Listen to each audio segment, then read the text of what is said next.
Dahil pansamantalang tinigil ang bentahan ng murang bigas, ngayon may mabibili na pong tig 20 pesos na kada kilong bigas sa Kadiwa Store ng Department of Agriculture.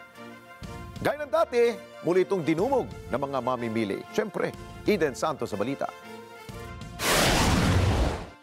Bali, today, magre-resume na po yung tig 20 pesos na NFA rice. Muling pinilahan ng 20 pesos kada kilo ng bigas sa Kadiwa Store ng Department of Agriculture.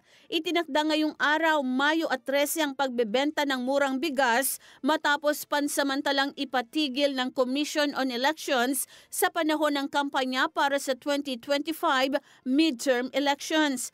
Sinabi ni Beverly Avila, cashier ng FTI Kadiwa, na balik na sa mga Kadiwa Store ang murang bigas. Hi mga ate, punta na po kayo dito sa mga selective area kung saan may Kadiwa. So andito na po yung tig 20 pesos nating NFA rice. Ano po siya, local rice from the small farmer within mga small farmer natin sa probinsya. Gaya po sa Quezon, sa Riaya, Quezon, tapos sa Bulacan, I think Bulacan, sa Pampanga. Sa Nueva Ecija, Isabela, wala? Yeah, meron din po Nueva Ecija.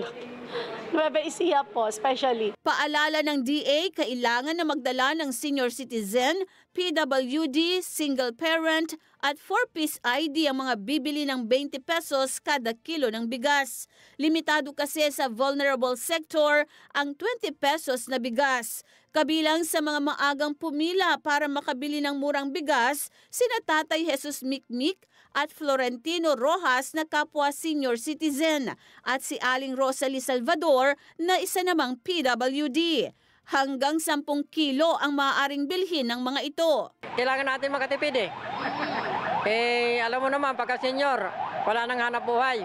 Kailangan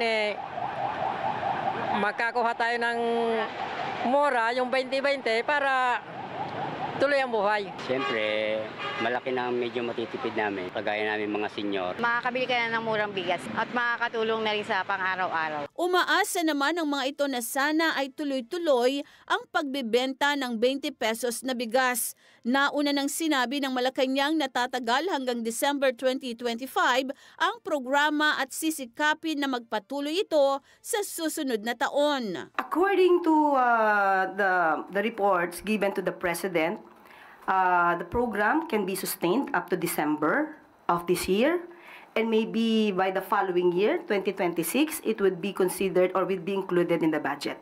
Eden Santos para sa Mata ng Agila. Matatag, matapang, matapat.